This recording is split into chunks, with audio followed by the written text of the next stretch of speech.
All right, morning show with Anthony here. Happy to have on the phones with us. Very special guest. She's going to be on stage tonight with G.E. Smith and Trevor Hall, part of the Portrait Series over at Guildhall. Tickets are available at guildhall.org. We welcome on to the program Sophie B. Hawkins. Sophie, how are you? I'm fantastic. How are you? I'm doing pretty good. I did not know that you were from New York. What part of New York are you from? I was born and bred on the Upper West Side of Manhattan. I never actually left New York till Sony sent me on a tour of Europe. And then long after that, I went to Los Angeles for a couple of years. And then I'm back in New York. When you get back to New York, what's the first place? What's the meal? Where are you going for pizza? I love it. Okay, I got it. I don't even have to think. I love it. I have a place on Mott Street called House of Vegetarian. It's on Mott Street between Canal and the next one. It is where all the Buddhist monks go. It's got a vegetarian duck dish that is amazing. Vegetarian duck, it's unbelievably delectable. Mott Street is actually where my mother grew up, and that's where my grandmother had a house. I spent a lot of time down there on Mott Street, so yeah. You're kidding! I kid you not. It was before the vegetarian duck days, though. It was a lot before that. Sophie B. Hawkins is with us here on the Morning Show with Anthony. Show is tonight over at Guildhall with G.E. and Trevor Hall. It's funny, Sophie, I had G.E. on a couple of days ago, and I asked him what made you put Trevor Hall together with Sophie B. Hawkins, like what was the draw? And his answer was literally, they're both awesome. That was really it. He was like, God, they're funny. both, yes. He's so awesome. You know, G.E. and I, this is really a reunion because we played together, I think 20 years ago at the Bob Dylan Fest at Madison Square Garden. Oh, wow. That's right. Yeah, because he was with Bob for a while. He toured with Bob for a while. Yeah, so I got to be, and I remember as like it was yesterday, playing with G.E. then because he was so responsive. And I walked in there, and I was talking about the percussion players, you know, playing the offbeats, and G.E. just looked at me with those beautiful eyes. He looks like an animal, you know. He's got this incredible nature feeling and serenity, and I could tell that. Oh, he gets me. This is great. And I'm so glad you said that because I'm continually fascinated by him because I come off casual, but I like to prepare to an insane level. And I always ask him about these portrait shows, and I'm like, are you rehearsing? Like, are you practicing? Or he's like, I find out what songs they want to do a couple of days in advance. I'll listen to them. He's like, that's it. I'm like, do you have he does. I can attest to that because I actually wanted to rehearse because I'm a little like you, I think. About 3 weeks ago, I scheduled a rehearsal with him knowing that it was going to be crazy because I had a show last night. I've just had lots of different things going on and shows and stuff. So I rehearsed with him early on thinking that's what I should be doing. I should be pushing for a rehearsal. And I walked in and he said, let's just learn the song, not the record. And I loved it. So basically, I was teaching it, and I taught him like a song called "Damn, I Wish I Was Your Lover," and he was like, "Is this new?" I love him, but I'm sure that he will listen. But the truth is, at this point, I don't even care if he does, because then he was saying, "Well, maybe you should play piano on that song, a song I always play on guitar." And I said, "Okay." And then since then, I've been learning it on piano. He's very in the moment with the music and what the music can be now. And I love that because I'm that way too. And in a way, that's why when people come to see me, they never ever could possibly see the same show twice because I am playing the song and I'm playing the moment and I'm playing the audience. I know. And doesn't that always make for a more special atmosphere and a more special show? I think so. I really believe I like artists like that. I grew up listening to artists like that. Yeah, it's going to be good tonight. G.E. Smith, Trevor Hall, Sophie B. Hawkins, who's our guest here. It's the Portrait Series with G.E. He builds this thing literally so it is that performance that night. Totally does things spontaneous, so it should be a lot of fun. Something and I've been a fan of yours, since Damn hit and it was all over the place.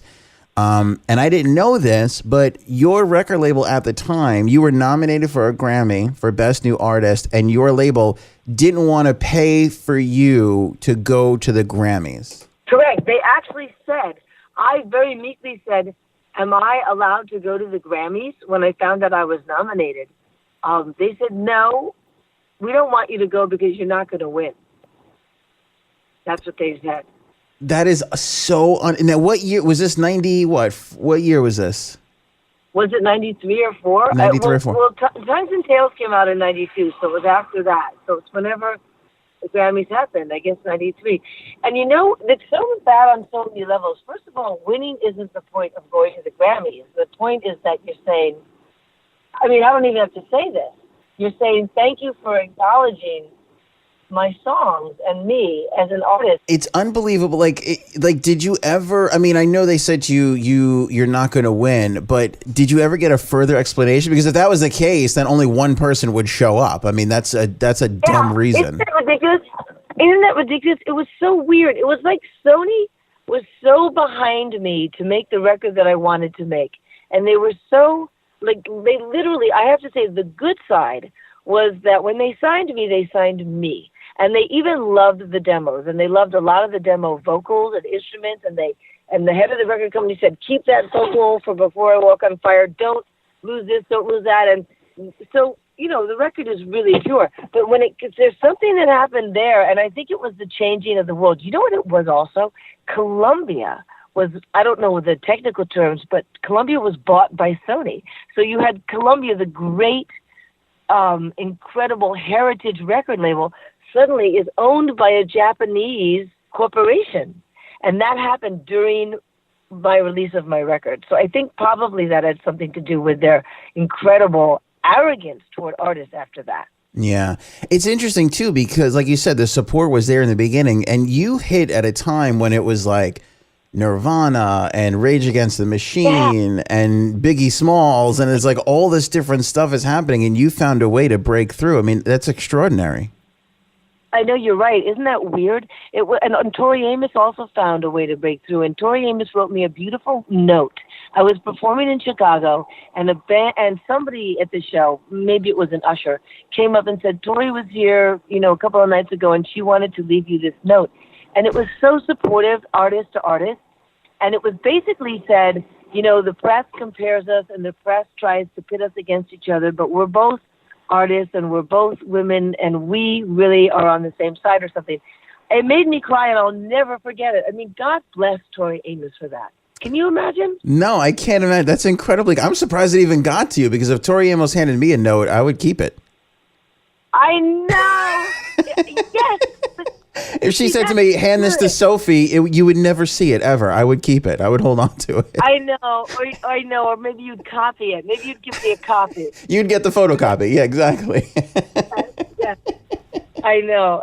Unbelievable. But so anyways, there is magic. But this is my point of, going up there with G.E. Smith. And this is my point of everything. I just did a charity last night, an amazing charity for this kid. Evan Lieberman was killed in a car accident while his friend was texting. So I was singing songs that they passed these laws that they can, called textualizers. And the point of the matter is to get out there and to always bring your best self. And because you never know, the universe is always waiting for us to step up, whatever we're doing, whether we want to change our job, change something, do something brave.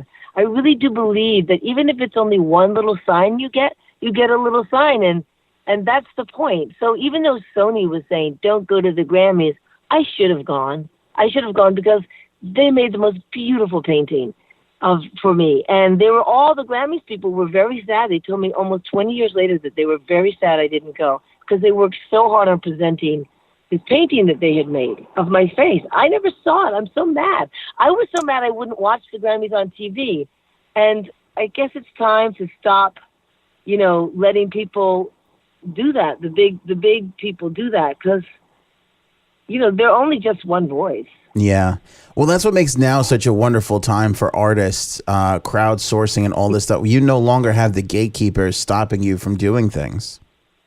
Yes, I know. And I have to say that a lot of artists from my era have a hard time with really letting go of the gatekeepers, always sort of trying to look for that support or that validation from a quote-unquote record company or something, or a label. And now, so this next record, I've been really just getting back to my fans. Your head, you feel like you're on a treadmill, or you're like a hamster on a wheel trying to get things out because you're not going to sell as much, whatever. And finally, I came to the realization that if I can reach my fans and really reach my fans, then that's all I have to do. I don't have to do anything else. So that's what I've been doing now each show. And it sounds like a no-brainer, but it's not such a no-brainer. You're always looking for support. And then I thought, no, you just reach the fans. That's my mantra now. Whenever my head starts to spin out, should I do this? Should I do that? Should I just reach the fans? Yeah. Get them to your shows one by one. You're going to get the word out there. That's what I mean. Get the word out there one by one, person by person. I mean, it seems like you've kind of been a fighter like the whole way. Like the start of your career, the story about you and Bryan Ferry, him firing you and then you writing, "Damn, I wish I was your lover." I mean, that's sort of been part of your DNA from the get. Yes, you're right. And also, yeah, you're right. I was always like this. And I guess I still am. And there's something beautiful about it. Like when I was a kid, I wanted to be a hobo. I love the idea of being, riding a train across the country and having my lunch on a stick and a bandana. And so I have to say I can't fight that part of me. I have to embrace it. Recap the story for me. You were in his band and he one day just let you go. It was amazing, actually. It was an amazing story because I knew Andy Newmark. I met Andy Newmark at this great club when I saw Annie Lennox perform. I was just, I was so young. I saw Annie Lennox perform. I was backstage, and then I met Andy Newmark. How I got backstage, I have no clue. And I was a drummer, and I met Andy Newmark, and he was, flirting or whatever, and I said, I'm a drummer, and he said, okay, well, let's hang out. So we started to hang out. And then he said to Bryan Ferry, I met this girl, and she's good. She's a drummer, and you should audition her. So I went to an audition for Bryan Ferry, and I wore this Laura Ashley dress. I don't know if you remember, they were very conservative sort of English country dresses, and my hair was in my do-rag, and I walked in with my mallets because I had arranged every song of his on a vibraphone and a marimba, because that's what I did. I really didn't do congas. I did African drumming, and I did, vibraphone and marimba. And I walked in, and I had redone all these parts, and he said, she's a bit like Maggie Thatcher. And then I thought, okay, well, I just played the songs. He kept me on for a couple of days. He loved it because, like I said, I had done all these new arrangements. And then he came to me and he said personally, very nice, he said, you're just not a Cuban percussion player. I need a Cuban percussion player. So he fired me. Wow. And then you went off and you wrote the song. Yeah. But I wasn't insulted by him. I thought he was right. Like, I thought he doesn't need my arrangements. And that's all I could do. I wasn't what he wanted. No. I did. I went off and I thought, this is great. Now I don't have to go on tour and leave my piano. I'm going to go write songs. I got to tell you something, Sophie. I'm on your side. I'm not going to play any more Bryan Ferry music from this day forward just because of that. He's so funny. And can you believe he called me Maggie Thatcher?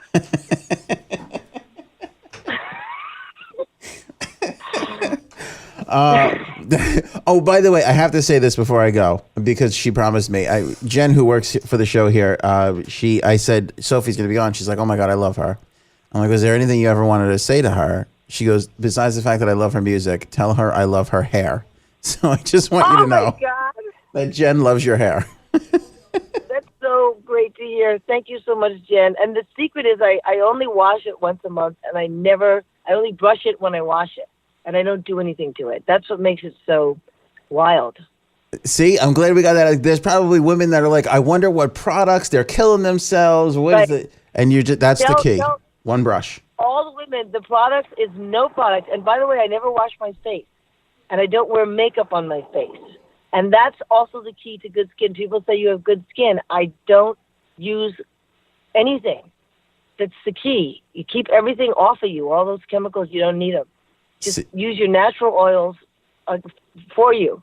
Let your body work for you is all I say. See, all right, we're going to start, Sophie, business idea. You and I are going to start a whole beauty line of products, but we're going to just sell empty cans and tubes.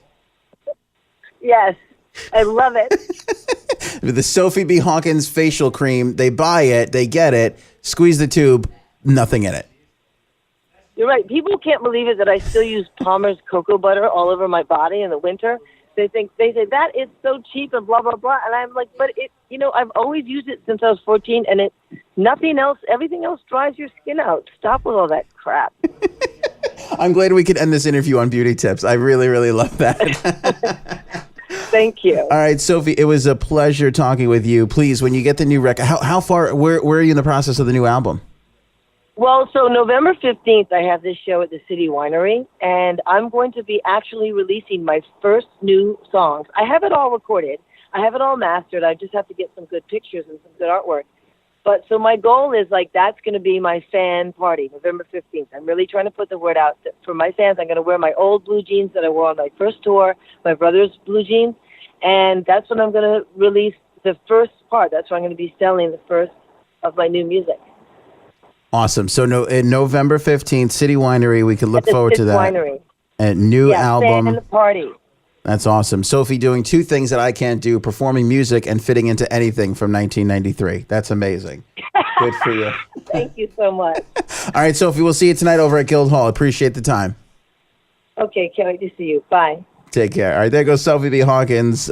Portraits with G.E. Smith, Trevor Hall tonight at Guildhall. Tickets on sale at guildhall.org. That's guildhall.org. As we've been saying, GE loves to set these things up so it's like you never know what's going to happen, totally spontaneous. And that's part of the fun of getting this absolute guitar master, music guru, GE Smith, to just get a couple artists and share an experience together on stage. And it's more than just the playing. They also talk and do some interview style stuff. So it should be really, really a whole lot of fun. Guildhall.org to get more info. That's guildhall.org. My thanks to Sophie B. Hawkins for getting us a little bit closer to the music.